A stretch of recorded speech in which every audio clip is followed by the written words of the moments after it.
10 مرلے پر بنا ہوا یہ گھر جو پھپھو لوگوں کو ملا تھا بہت زیادہ پیارا تھا۔ شینا پھپھو نے اس کو بہت اچھے طریقے سے سیٹ کیا تھا۔ اس گھر کے مین گیٹ کے سامنے داخل ہوتے ہی صرف ایک طرف ہی لان بنا ہوا تھا۔ پورچ میں 2 گاڑیاں کھڑی کرنے کی جگہ تھی۔ انہیں آئے ہوئے کافی دیر ہو چکی تھی۔ شینا پھپھو، ردا اور شیزا اس کے آنے سے بہت خوش تھیں۔ پھپھو نے کام کرنے کے لیے ایک عورت بھی رکھی ہوئی تھی کیونکہ ردا اور شیزا بھی پڑھتی تھیں، وہ بھی اتنا کام نہیں کرتی تھیں۔ سب سے بڑے اچھے موڈ میں کھانا کھایا اور پھر کھانے سے فارغ ہونے کے بعد سب خوش گپیوں میں مصروف ہو گئے اور ساتھ میں چائے کا دور بھی شروع ہوا۔ اس نے سب کے لیے چائے بنائی اور لے کر لاؤنج میں آ گئی۔ وہ جب سے آئی تھی اس کی سارم سے بات نہیں ہوئی تھی۔ وہ اب بھی وہ لاؤنج میں نہیں تھا۔ سارم باہر لان میں گیا، تم اس کو چائے وہاں ہی دے آؤ۔ وہ چائے سب کو دے چکی تھی جب پھپھو نے اس کو کہا، ٹھیک ہے پھپھو۔ وہ ان کی بات سن کر حیران تو ہوئی، پھر بھی اس نے باہر جانا ہی تھا، اس لیے اس نے چائے کا کپ ٹرے میں رکھا اور باہر آ گئی۔ وہ لان میں آئی تو سارم کام میں بزی تھا۔ اس نے گلا کھنکھار کر اس کو اپنی طرف متوجہ کیا، ارے سیرت، تم نے کیوں تکلیف کی، میں خود آ جاتا اندر۔ سارم اس کے گلا کھنکھارنے پر اس کی طرف متوجہ ہوا، چلے کوئی بات نہیں، اب تو میں لے آئی، اب آپ پی لیں۔ سیرت دھیرے سے مسکرا دی اور ٹرے میز پر رکھ کر ادھر ہی بیٹھ گئی۔ ویسے آپ تو کافی سنجیدہ ہو گئے ہیں، اس نے سارم کی طرف غور سے دیکھتے ہوئے کہا، جو پھر سے کام میں بزی ہو گیا تھا۔ ہاں، انسان میں وقت کے ساتھ ساتھ تبدیلیاں آ ہی جاتی ہیں، جیسے اب تم خود کو ہی دیکھ لو کتنا بدل گئی ہو۔ اس نے لیپ ٹاپ سے دھیان ہٹا کر مسکراتے ہوئے اس کی طرف دیکھ کر کہا اور پھر لیپ ٹاپ بند کر دیا۔ ٹھیک کہا آپ نے، اس نے آہستہ سے کہا۔ ویسے بچپن میں تو آپ بہت ڈرپوک تھے، ڈر کر بھاگ جاتے تھے اور رونے لگ جاتے تھے، کیا اب بھی ویسے ہی ہیں آپ؟ اس نے بچپن کی بات چھیڑی۔ نہیں، اب تو نہیں ہوں ویسا، بہت بدل چکا ہوں، تب تو بچپن تھا، لیکن اب کافی میچور ہو گیا ہوں میں، اس نے دھیرے سے بتایا۔ اس کی باتوں سے میچورٹی کا پتہ لگ رہا تھا۔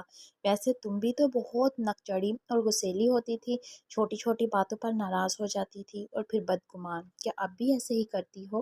اس نے بھی مسکراتے ہوئے اس کی بچپن کی باتیں اس کو یاد کروائیں۔ وہ لوگ جب چھوٹے تھے تب تو ایک دوسرے کے گھر بہت آتے جاتے تھے، لیکن جب سارم نے کالج میں ایڈمیشن لیا تو اس کے بعد وہ کبھی نہیں گئے تھے، بس سب پڑھائی میں بزی ہو گئے تھے۔ میں فضول باتوں پر نہ تو غصہ کرتی تھی اور نہ ہی بدگمان ہوتی تھی، بعض جو باتیں غلط تھیں اس پر میں ناراض ہو جاتی تھی اور بدگمان بھی، اور نکچڑی نہ میں پہلے تھی اور نہ ہی اب ہوں، اس نے برا سا منہ بنا کر کہا اور جانے کے لیے اٹھ کر کھڑی ہو گئی۔ ارے سیرت رکو، تم تو پھر سے غصہ کر گئی۔ وہ بھی ایک دم سے اس کے ساتھ ہی اٹھ کھڑا ہوا، لیکن سیرت نے کوئی جواب نہیں دیا۔ کیا تم اس رشتے سے خوش ہو؟ وہ جانے کے لیے مڑی تو سارم نے پیچھے سے سوال کیا۔ اس کی بات سن کر وہ ٹھٹک کر رک گئی اور اس کی طرف رک کر کے بولی، اگر یہی سوال میں آپ سے کروں تو میں یہی کہوں گا کہ مجھے اس رشتے سے کوئی مسئلہ نہیں، میں نے امی کو خود کہا تھا تمہارا۔ اس کی بات سن کر سارم نے فوراً اس کی بات کا جواب دیا اور چلتا ہوا بالکل اس کے سامنے آ کر کھڑا ہو گیا۔ اب تم بتاؤ، اس نے اس کے سامنے رک کر اس کے چہرے کی طرف دیکھ کر پوچھا اور سینے پر ہاتھ بندھ کر اس کے جواب کا انتظار کرنے لگا۔ سیرت نے نظریں جھکا لیں، مجھے بھی کوئی اعتراض نہیں، کیونکہ یہ امی اور پاپا کا فیصلہ ہے اور وہ کبھی میرے بارے میں کوئی بھی غلط فیصلہ نہیں کر سکتے، اس لیے میں مطمئن ہوں، اس نے سر جھکا کر کہا، کیونکہ سارم کی نظریں اب بھی اس کے چہرے پر ہی تھیں۔ وہ اس کا جواب سن کر اس کی طرف غور سے دیکھ کر مسکرا رہا تھا۔ سیرت بھابھی، آپ کا سیل بچ رہا ہے۔ اس کو سارم کی نظروں سے گھبراہٹ ہونے لگ گئی تھی، تبھی ردا نے اس کو آواز دی۔ اس نے شکر ادا کیا اور وہاں سے بھاگ گئی۔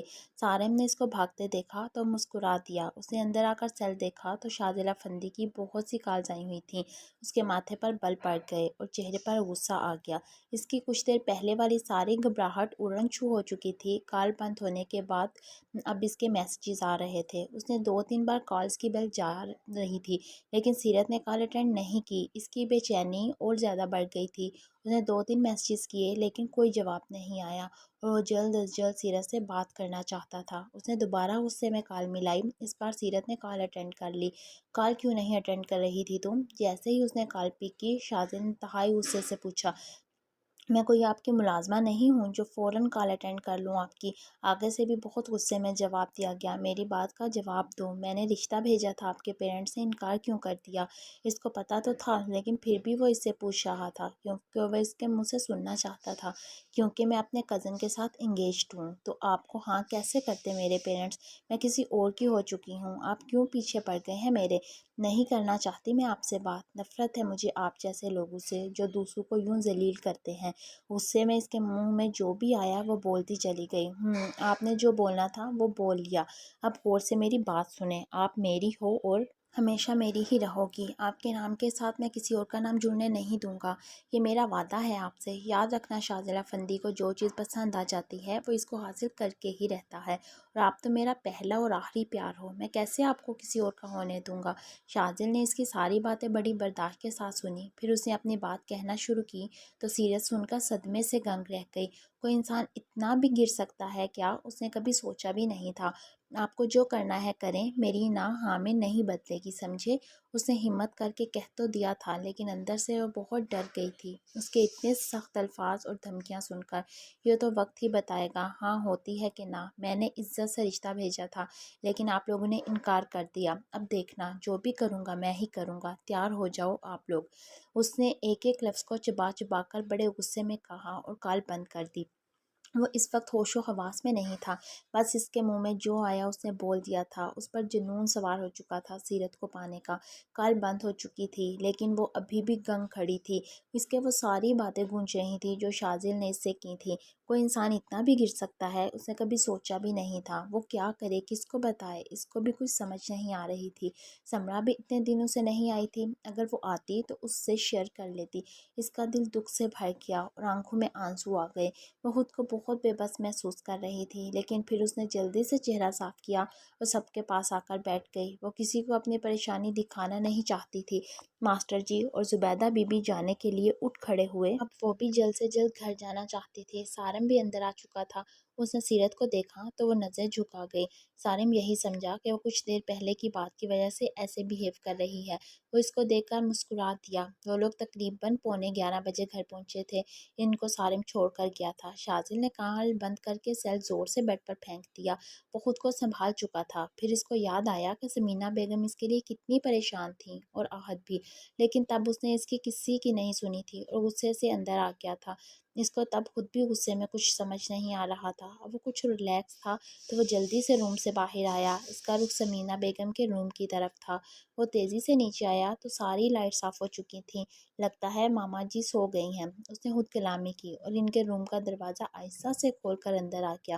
وہ گہری نیند میں تھیں۔ اس نے جھک کر ان کا کمبل ٹھیک کر کے ان کے ماتھے پر بوسہ دیا اور آہستہ سے دروازہ بند کر کے باہر آ گیا۔ آہت اور نگہت بیگم جا چکے تھے۔ وہ بھی دوبارہ روم میں آ گیا۔ ساری رات اس کو نیند نہیں آئی تھی، لیکن پھر بھی وہ صبح جلدی اٹھ گیا تھا۔ جب وہ شاور لے کر واش روم سے باہر نکلا تو سمینا بیگم اس کے روم میں بیڈ پر بیٹھی تھی۔ ویسے تو وہ اوپر کبھی نہیں آئی تھی، لیکن آج وہ خاص طور پر اس کے لیے آئی تھی۔ اس کو بہت شرمندگی ہوئی۔ اس نے تولیہ کاؤچ پر پھینکا اور ان کے سامنے گھٹنوں کے بل بیٹھ کر ان کے ہاتھ اپنے ہاتھ میں تھام لیے۔ ماما آپ مجھے بلا لیتی، میں نیچے آ جاتا۔ آپ اتنی زیادہ سیڑھیاں چڑھ کر آئی ہیں، آپ کے پاؤں اور گھٹنوں میں درد ہوگا، اس نے بڑی فکر مندی سے کہا۔ اس کو رات والا اپنا رویہ یاد تھا، اس لیے وہ شرمندہ بھی تھا کہ اس نے ماں کی بات بھی نہیں سنی تھی۔ کوئی بات نہیں شاذل بیٹا، مجھے کوثر چھوڑ کر گئی ہے، میں رات سے بہت پریشان تھی آپ کے لیے۔ بیٹا جو ہونا تھا وہ ہو گیا، شاید سیرت تمہاری قسمت میں ہی نہیں تھی۔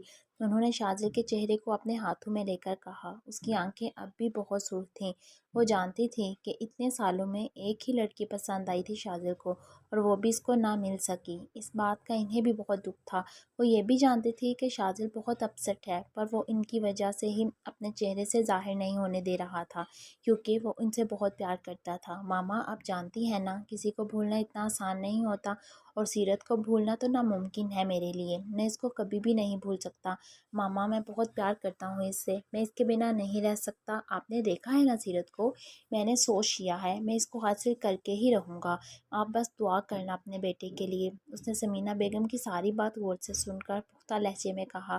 اس کے ایک ایک لفظ سے محبت ظاہر ہو رہی تھی۔ وہ نیچے سے اٹھ کر ان کے پاس بیٹھ گیا اور ان کو اپنی باہوں کے گھیرے میں لے لیا۔ دیکھا ہے میں نے، وہ مجھے بھی بہت پسند آئی ہے، لیکن اب آپ خود کو سنبھال لو۔ میں جانتی ہوں بھولنا مشکل ہے، لیکن بیٹا ایسے کیسے ہو سکتا ہے؟ ہم کسی کو مجبور نہیں کر سکتے، اور جوڑیاں تو آسمانوں پر بنتی ہیں۔ انسان زمین پر خود سے اپنی پسند سے رشتوں کو جوڑنے کی ناکام سی کوشش ہی کرتا ہے۔ یہ سب کچھ تو اوپر سے پہلے سے طے ہو چکا ہوتا ہے۔ وہ بڑی رسانیہ سے شاذلی کو سمجھا رہی تھیں، کیونکہ زندگی کے بارے میں ان کا بہت زیادہ تجربہ تھا۔ وہ بھی ان کی بات سن رہا تھا، لیکن اس نے آگے کیا کرنا تھا وہ سوچ چکا تھا۔ ماما آپ پریشان نہ ہو، میں ٹھیک ہوں، مجھے کچھ نہیں ہوگا، آپ بس دیکھتی جائیں، آپ کی بہو اور میری بیوی سیرت ہی بنے گی، یہ میرا وعدہ ہے آپ سے۔ اب آپ نے دکھی نہیں ہونا، اور جہاں تک بات قسمت کی ہے وہ میں اپنی خود بناؤں گا۔ اس نے بہت سوچ سمجھ کر پرعزم ارادے سے سمینہ بیگم کو کہا۔ اس نے بہت یقین سے وعدہ کیا تھا، اور اب وہ اس کو ہر حال میں پورا بھی کرے گا۔ اس نے پرعزم ارادے سے اپنے دل میں کہا، شاذل کبھی بھی کچھ بھی غلط مت کرنا بیٹا، جسے مجھے اپنی پرورش پر شرمندگی ہو۔ لڑکیاں بہت نازک ہوتی ہیں، ان کی عزت ہی ان کے لیے سب کچھ ہوتی ہے، اور اگر وہی نہ رہے تو لڑکی کہیں منہ دکھانے کے لائق نہیں رہتی۔ انہیں شاذل کے اس پر پرعزم ارادے سے بہت ڈر لگ رہا تھا، وہ نہ جانے کیا کرنے والا تھا، اس لیے وہ دہل گئی، اور انہوں نے شاذل کو سمجھایا، ماما آپ جانتی ہیں میں عورتوں کی بہت عزت کرتا ہوں، میں کبھی بھی کچھ بھی غلط نہیں کروں گا جس سے آپ کی پرورش پر کوئی بات آئے۔ اب وہ لوگ رشتے کے لیے خود ہی کال کریں گے، آپ بس بھروسہ رکھیں اپنے بیٹے پر۔ اس کو پتہ تھا کہ سمینہ بیگم ڈر رہی ہیں، اس لیے اس نے انہیں بہت تحمل سے اور پیار سے اپنی بات سمجھائی اور کھڑا ہو گیا۔ تب بھی کوثر نے آ کر ان کو ناشتہ لگنے کی اطلاع دی۔